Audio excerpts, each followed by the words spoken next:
good? It's your boy, B-Nuts by the Bag, and in this breaking video, we have Yella Beezy's bond hearing, man. And what's crazy is they showed the video of Mo 3 getting chased down in traffic. It was crazy, broad daylight, bro. You see the car swerve, you see Mo 3 hop out, go to the passenger side, and then you see the accuser, Kewon, chasing and gunning him down.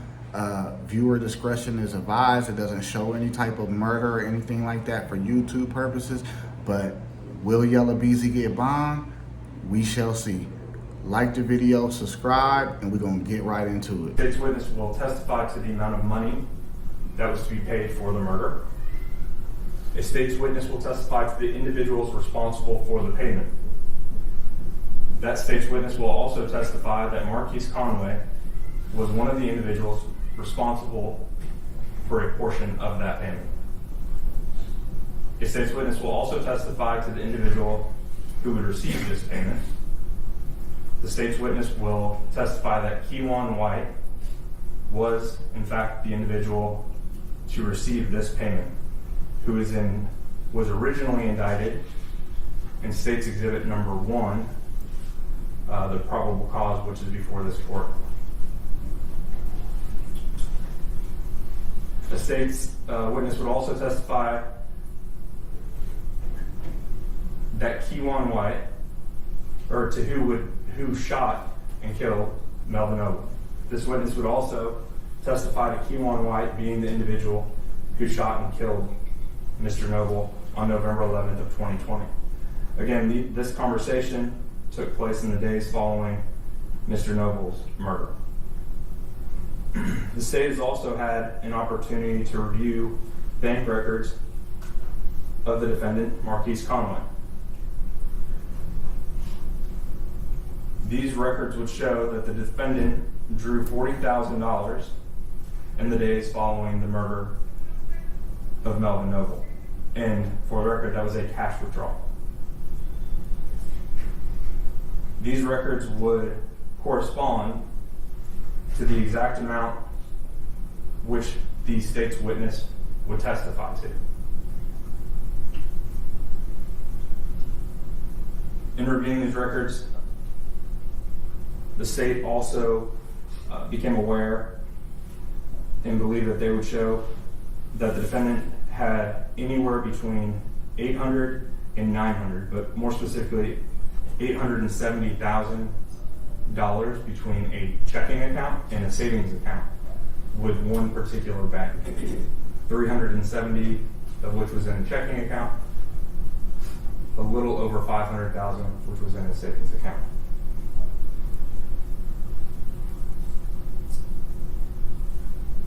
The state at this time would like to publish to the court what's been marked as State's Exhibit number 3, which is the video of the offense. Thank you, Your Honor. John, before that's published, could I just address something with the prosecutor and their proffer? Sure. So it's clear from the record that as he recited, the state's witness, his proffer is, that's just one witness. Correct, Your Honor. Multiple witnesses. And that I don't recall if the specific in the proffer was when the date that this witness purported to hear this conversation. I do not have the specific date written down, but I know it was in the days following the offense. We do have evidence of when this could have taken place based off of cell phone data of when the defendant was in another state and then we came back to Texas. So we believe we have a time frame. As far as the exact date, I do not have it this time. Anything else, Mr. Hill? No, Your Honor. Permission to publish, Your Honor. Yes. Y'all want the lights off? It's at the court's discretion. Oh. And Your Honor, this is, just for context, this is approximately noon on I-35 heading northbound. This video is taken from a Kroger 18-wheeler, and this is heading north I-35 into downtown Dallas on noon on November 11, 2020.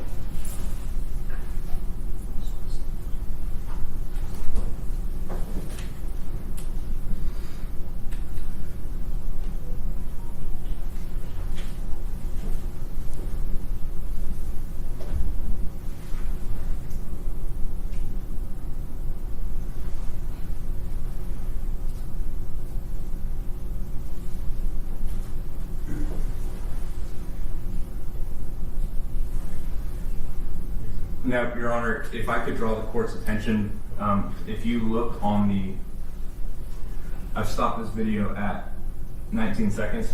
You see a gold sedan in the far left lane and a black sedan in the second lane to the left.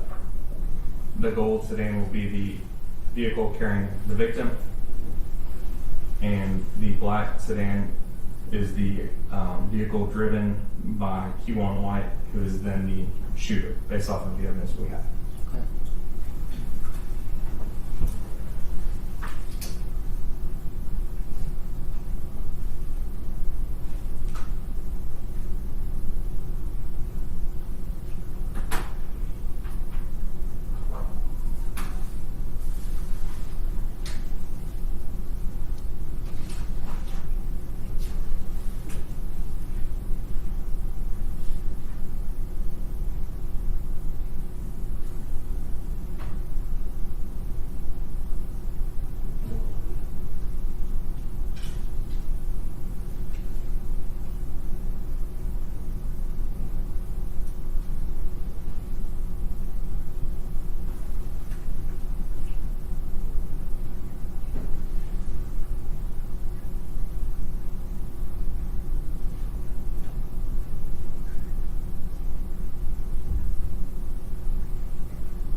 Your Honor, I'm going to stop this at 1 minute and 37 seconds. The victim does not return into the frame.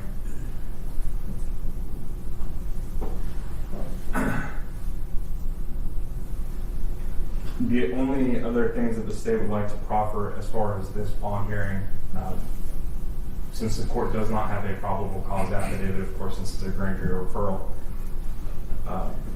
defendant Kewon White was also indicted. You do have his murder probable cause affidavit from 2020. He was also indicted at that same time in cause number F2175377 for Dr. Randall Graham, who also sustained injuries, a neurosurgeon who was heading north on I-35 that day and was struck as well. However, he did survive.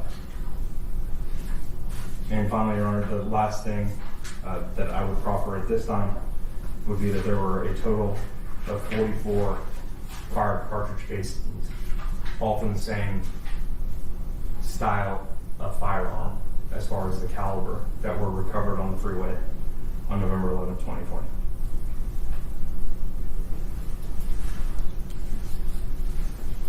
And at this time, Your Honor, state the rest. The defense. Judge, this time we call Ms. Alexander to the stand.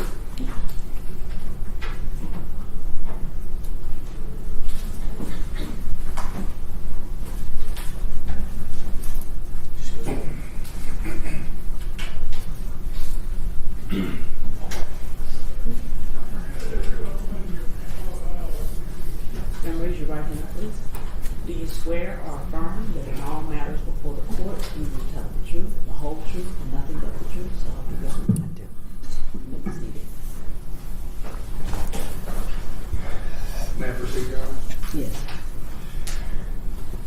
Miss Alexander, could you introduce yourself to the court and spell your last name for the court reporter? Yes, my name is Alma Jean Alexander, Alexander. I'm Markies' grandmother.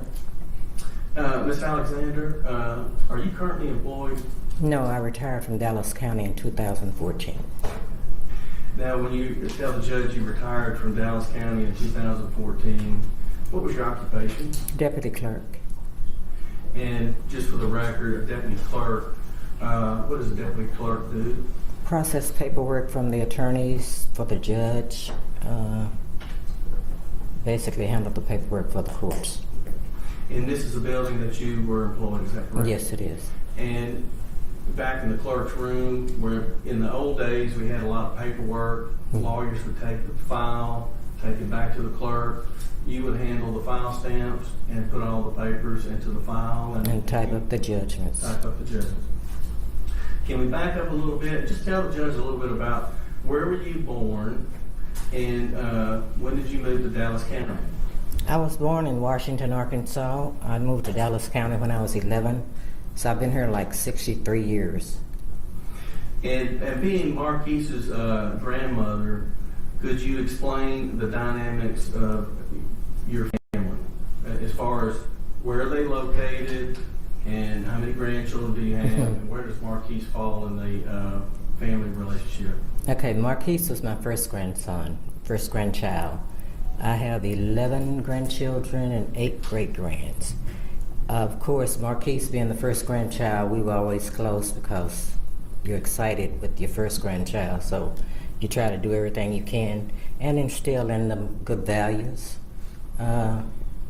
He's been a godsend to a lot of his family members. He helps everybody in the family. I know it's hard sometimes because when you have people pulling on you and you just trying to stretch money, you know, it doesn't always pan out. But he's always helped whenever needed. He's just been... Let me interrupt you just a minute. When you say, let's just go back a little bit. Did he go to public schools here in Dallas County? Yes, he did. Was he born and raised here in Dallas County? Yes, yes he was. And does he currently work here in Dallas County? Yes, he's an entertainer. Okay, and as an entertainer, so we can explain to the court, what type of entertainment does he do? Music. And has he done well in his music career? Yes.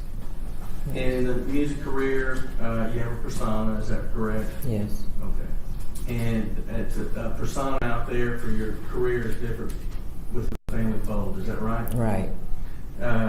Him being your grandson, did he go to church here in Dallas County? Yes, he went to church with me often. That was one of my requirements when he'd spend the weekend. And how often do you talk and have a relationship with Markies? When he's in town, 2 or 3 times a week. When he's out of town, sometime once a week. His relatives, are they here in the courtroom today? Yes. Yes. And is his mother back there in the courtroom? Yes, she is. Okay. And for the record, did you just tell is that Miss Kimberly Rush? Right. Is his family here? Are they all here in Dallas County or Dallas-Fort Worth Metroplex? Vicinity, yes. Are you here to just tell the judge he has sufficient ties to this community? Yes, he does. He does. Now, as far as, does he have any children? Yes, he has 2 sons. And how old are his children? 5 and 7.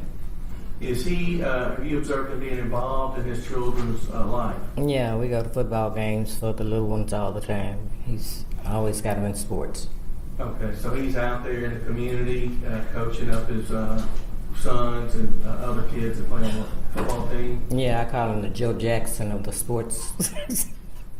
You call, Joe Jackson being Markies? Yeah. Joe Jackson was Michael Jackson's father. You know how he pushed them to be great and good. So I said that's what he's trying to do with his boys. I'm glad you cleared that up. There's other Joe Jacksons, but yes, I can get that Joe Jackson would be well involved in his family. Yeah. So you're telling the judge He's from Dallas County, significant ties, and he's involved with his family. As far as you're aware that he is been arrested for this charge Yes. of payment for hire for a murder, and this happened back in 2020. You're aware, you saw the video and you heard the prosecutor talk about Yeah, on Facebook. their version of the facts. Right. How long has he been in jail? Oh, 8 days since last Thursday. The bond set at $2 million. Has he been able to post that bond and get out of jail? He's still sitting here. No, he hasn't. We're asking the court for a $250,000 bond based on, do you believe that Mr. Conway could post a $250,000 bond? I'm pretty sure we can get it together. And are you telling this court that he's not able to post a $2 million bond? No, he's not. That's the witness. Cross-examination. Yes, Your Honor. Good morning, Mr. Alexander. Good morning. My name is Tommy Adams. If you have any questions with my questions, if I don't form them in a good way, please just ask me to repeat myself and I will do so, okay? Okay. I appreciate you being down here. I'm sure this is not an easy day for you. So, thank you. You worked for the Dallas County within the clerk's office up until 2014, correct? Correct. Now, Ms. Alexander, are you aware that there was a bond schedule that judges could set bonds on different level offenses within this courthouse? Yes. And are you aware that that bond schedule has since been done away with and was subject to a federal lawsuit against all the district judges within Dallas County? No. Okay. Now, when you talk about your grandson being an entertainer, I mean, he's more than just an entertainer, correct? Yes. He's in fact a double platinum artist, correct? Right. Now, going back to 2020 and the years leading up to that, well, let me ask you this. Are you aware of your grandson owning a 2017 Denali? Yes. And what does that Denali, what is special about that Denali? It's bulletproof. It's bulletproof. Now, Ms. Alexander, I can't imagine in all your years working here at the clerk's office that you ever felt like you needed a bulletproof vehicle. I don't need one. Now, Ms. Alexander, would you agree with me that in 2020 and the years leading up to 2020, that there was a lot of stuff going on in the city of Dallas surrounding, and to be quite honest, our victim, Melvin Nobles, and your grandson, Markies Conway? I try not to delve into Facebook and hearsay because I know him for myself, so. Well, let me ask it this way. Are you aware your grandson was shot in Plano? Yeah, I was there. You weren't there at 3 a.m., were you? I was at the hospital. Correct, okay. Mm-hmm. But you would agree with me that even if you're not on Facebook, I mean, this stuff was on TMZ. I think your grandson even did an interview on TMZ with those folks on live TV about this. So you're aware that there was a back and forth going on in this city involving your grandson as well as Mr. Noble, the complainant in this capital murder case. You're aware of that at least, right? Yeah, somewhat. Okay. Is that the reason your grandson felt the need to get a bulletproof Denali? No, he felt the need because people are jealous and you don't know who's going to do what, when, or where.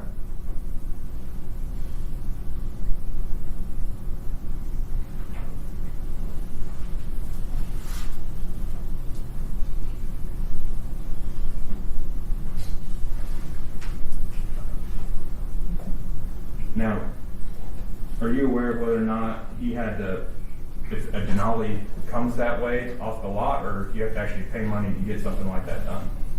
I have no idea how it happened, where it happened, why it happened. I just know he had it. Sure. And as far as your grandson being in custody for approximately 8 days, defense asked you initially how long he'd been in jail and if he was able to make a $2 million bond. And your initial answer was, no, he hasn't. And then when they followed up with whether or not he can make a $2 million bond, that's when you said, no, he cannot, correct? Right. Now, especially with all of your experience here in the county and working in the clerk's office, you're aware that when somebody has a $2 million bond, they can pay only 10% of that, correct? Yes. With the bondsman's help. Now, your grandson is a double platinum recording artist, correct? Correct. And he lives in a mansion in Frisco, correct? Correct. And he has houses in other states, correct? I'm not aware of that. Are you aware of him paying and helping to support other individuals in the family and also extended family and friends? I'm not into his business like that. You'd agree with me that your grandson is substantially well off, correct? He might used to be, but if he could make a $2 million bond, he'd be out. Would you agree with me, though, that there's a difference between can, want to, and choosing not to? I'm aware of all of those things, but I know he don't want to be in here, so I know if he could afford it, he'd be out. Plus, he has other bills. He don't just have money laying around. Sure. Now, Ms. Alexander, if I wanted to reach out to Ms. Rush, your daughter, what would be the best phone number to reach her at? She's not my daughter. Okay. Mr. Conway's mother, if I was going to reach out to her, what would be the best phone number to reach out to her at? You don't have that information? If you were going to reach out to her, not me. Judge, I'm going to object to bantering with the witness and relevancy here. We're kind of veering off to and getting in discovery. The state hadn't showed us their case. They've made a proffer here. It seems like they can do their discovery outside the courtroom. Objection overruled. You may proceed. Ma'am, you need to answer the question. What was it? If you were going to call Ms. Rush, what number would you call her at? If you need to check your phone, I'd be happy to wait. Okay.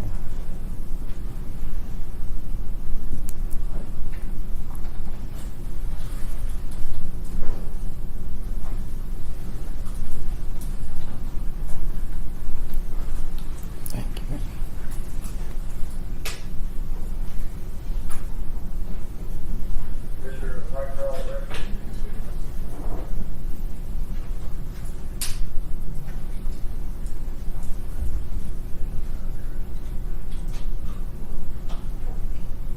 Two 554-556-06. 5'6". 06. Judge, again, I'm going to object to this as far as being public information and getting out to the public. This is a media case.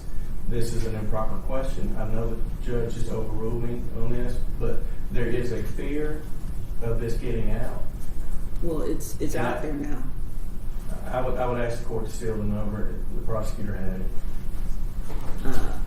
The court's going to overrule your objection. I do understand and appreciate the concern that it was publicly announced. So I'm going to ask, you're asking that it be sealed? I'm asking that it be sealed from the public. This is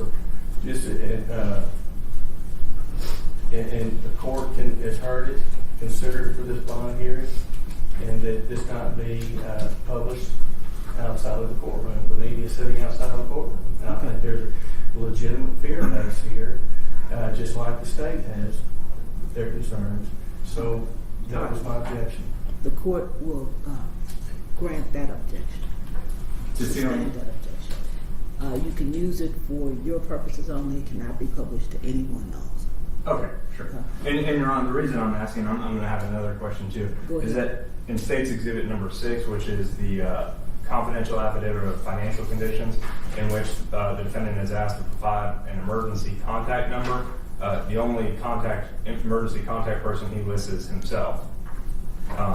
And the problem with that is that number that he listed for himself is according to Ms. Alexander, the same number. So I'm just trying to clear some things up. We don't have anything on the information here. All right, thank you. Thank you, Ron. And Ms. Alexander, my follow-up to you is that if you were going to call your grandson 8 days ago, what number would you call him at? And if the defense wants this portion to be sealed, I'm fine with that too, but I think this is important information, Your Honor. Well, could we have her write it down, perhaps? That's fine. Announcing it in court.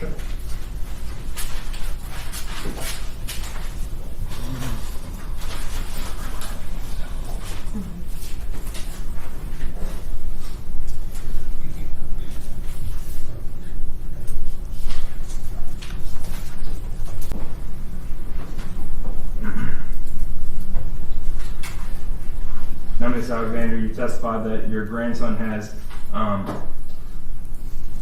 significant ties to this community, correct? Yes, Born and raised in the greater Dallas area. correct.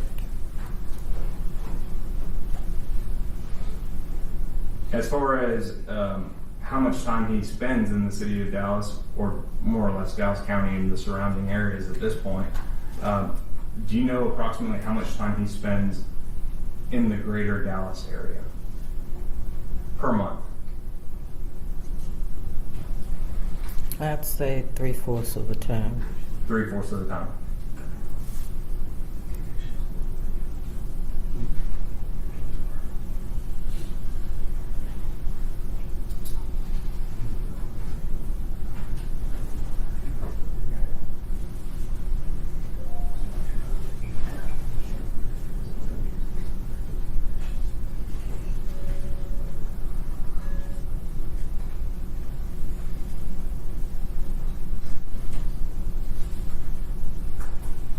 Now, just as far as his ability to travel and nature of that, like planes and getting around, you're aware that he travels quite a bit via private jet, commercial, all of that, correct? Yes. And does he have access to his own private jet? No.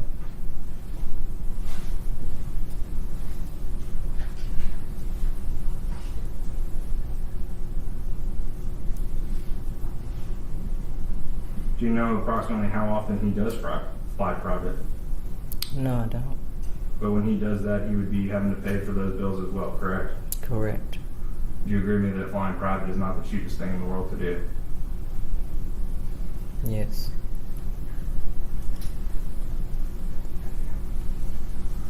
Nothing further from the state, Ron. Anything else from this witness? No further questions, Your Honor. All right, thank you, ma'am. You can step down.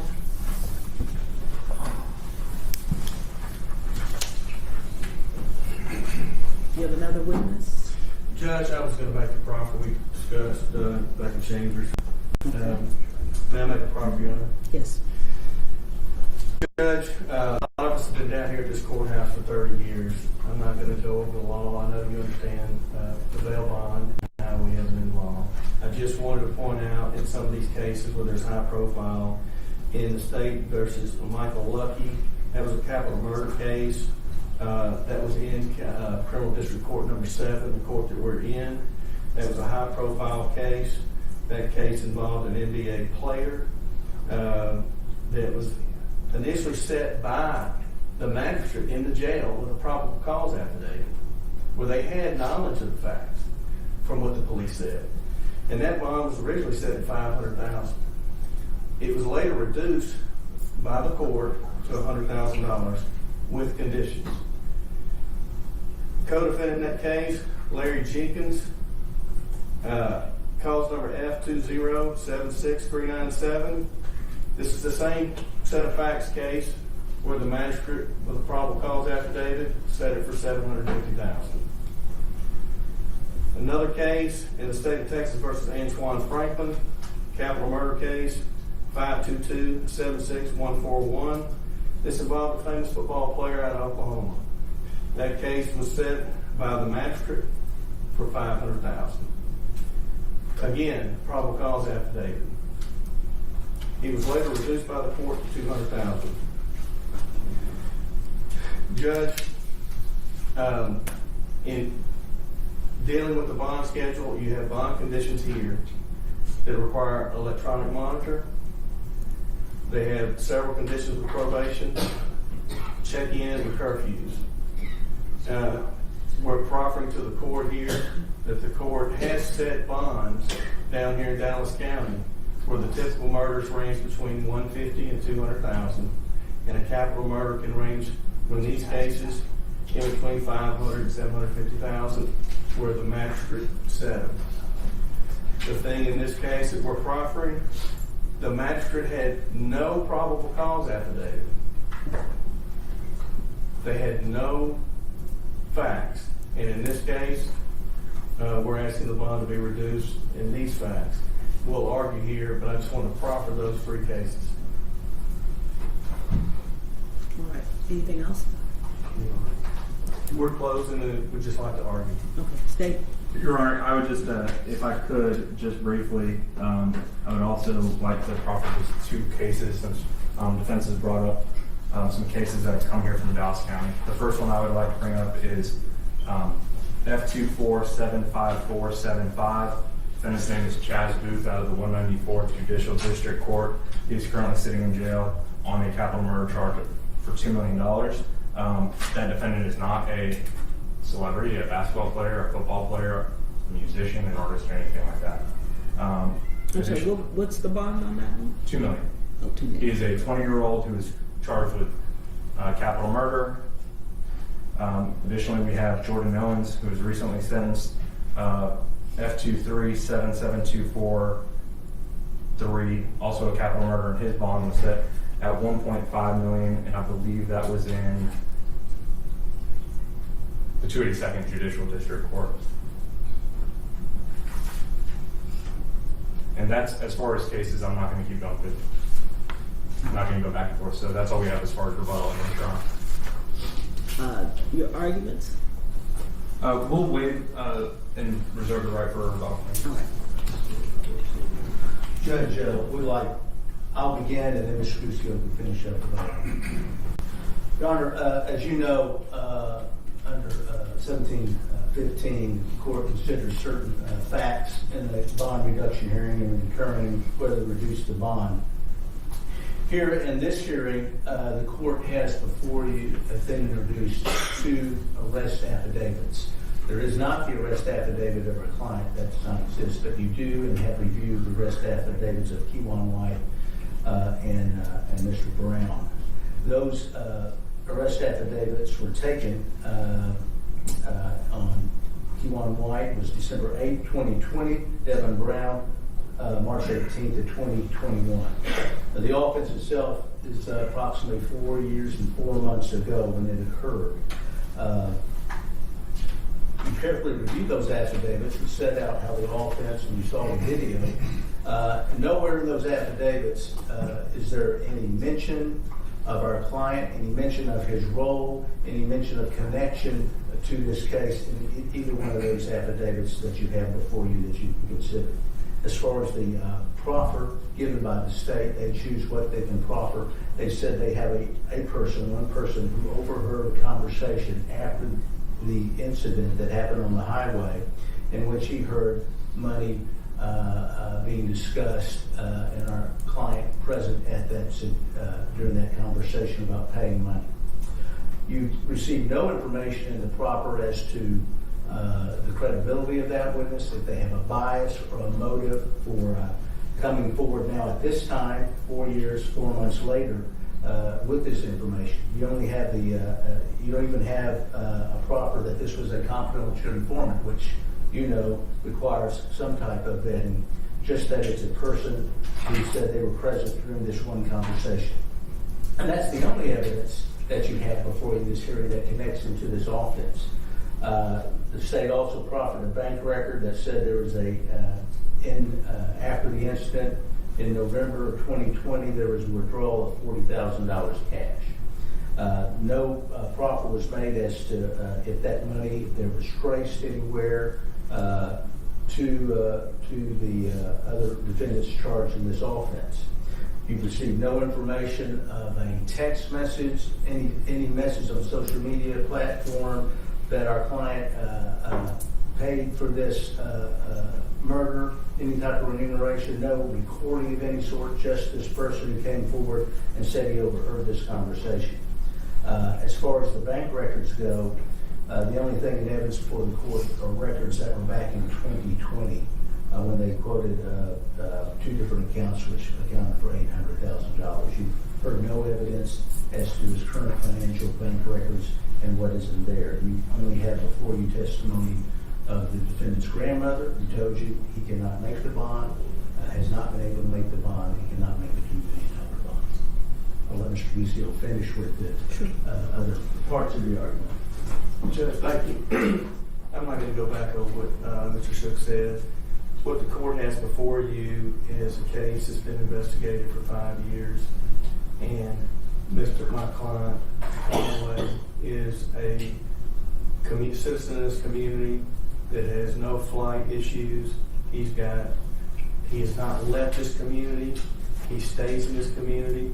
His family is sitting right back here in the courtroom that showed up for the support in this community. A big factor of this is that he has significant ties to this community. The current bond conditions that you have in place with a leg monitor would be whatever concerns that the state may have or the court may have to know where he is. His grandmother has worked down here and understands how to communicate with the court. We have people, and the bond restrictions of that, the court is aware of how significant the bond restrictions are in keeping them and writing a bond. Judge, we're coming at this is a significant, oppressive, and punitive bond and under the law, in our opinion. We believe that the magistrate, when she set this bond, did not have any evidence in front of her and set it high. We also believe that after 8 days, had he had the money, he would have posted it, and he's sitting here in jail. And that those cases that the state and I have talked about, the court is well aware of a wide range that you have, but given these facts that Mr. Shook went over with no corroboration, we don't know anything about their case, this witness, who they are, the court doesn't. And given the facts presented, we're asking you to reduce this bond to an appropriate amount where he can abide by the conditions and come to court, and we can fight this case. Okay, thank you. State. Yes, Your Honor, just briefly. In regards to an individual's ability to pay the bond, Ms. Alexander testified specifically that she is not involved in her grandson's business and doesn't keep up with his financial stuff. So she really was not in a position to testify what he can and what he cannot afford. She did testify to the fact that he is a double platinum, I believe as recently as 2 weeks ago, recording artist, that he travels about a quarter of the month, that he lives in a mansion in Frisco, that he drives a Denali, a bulletproof Denali, which also will lead into safety concerns.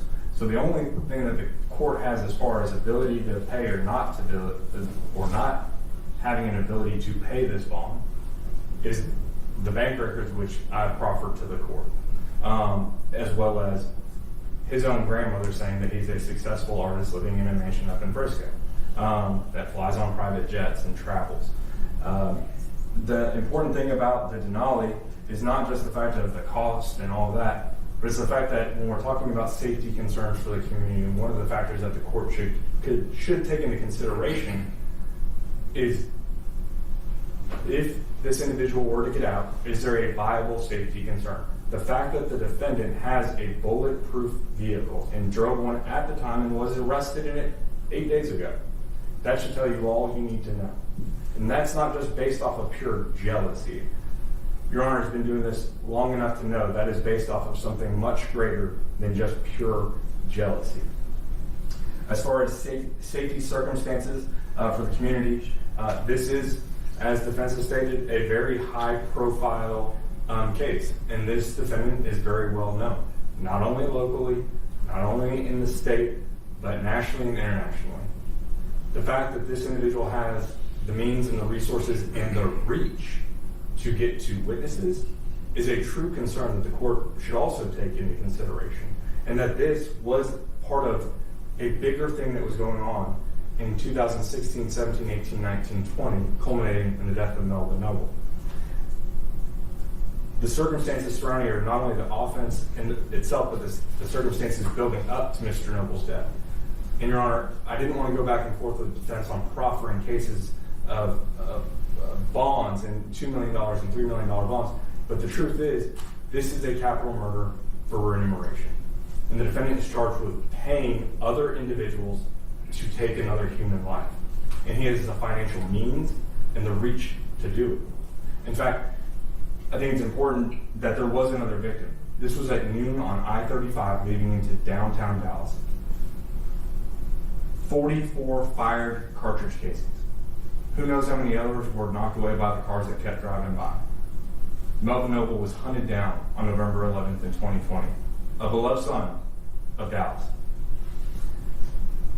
It could have been so much worse, and that's a terrible thing to say when it's a capital murder for remuneration, where he has paid another man to hunt down and kill somebody in broad daylight.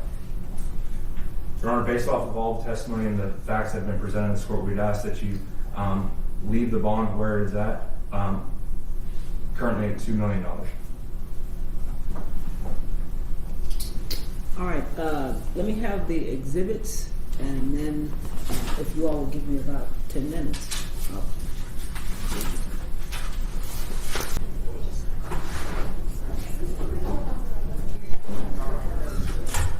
All right. You may be seated. Okay, go ahead and get the defendant back out.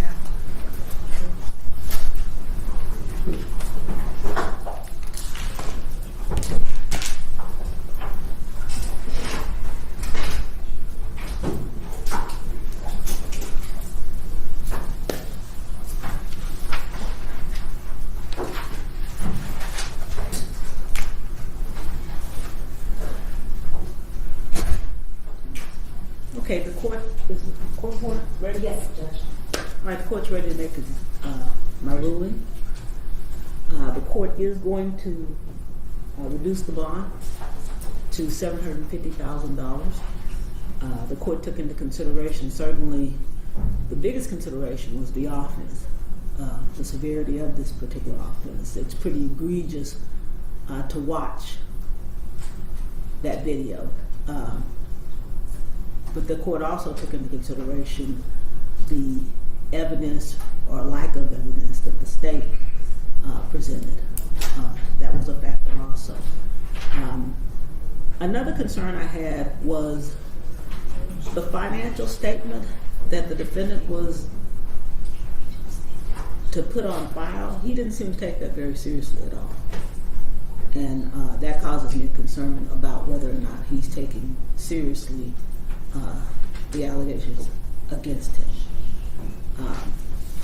So I am going to set the bond at $750,000 with the bond conditions that were already set. But included on that, I want it to be very clear, Mr. Conway, that you are to have no contact, direct or indirect, no threatening or harassment of any victim, witness, co-defendant. If it's you or anybody on your behalf, there's going to be a problem. Do you understand that? Okay, you all can stand. I'm talking to you now. So that's going to be a concern. And then I want to make sure that you provide the court with correct information regarding your person of contact, because basically this affidavit seemed to be your way of saying, forget y'all. I don't want you to open your mouth. Yeah. Seemed to be your way of saying, forget y'all. So you need to provide correct, accurate information regarding who is your person of contact should there be any type of problem. I hope that you're taking this seriously because your responses in this affidavit kind of indicate that you're not. You understand me? Yes, ma'am. Okay. Is there anything else? No, I'm going to say, Your Honor. Anything else from the defense? No, Your Honor. All right. Thank you. Thank you, Judge.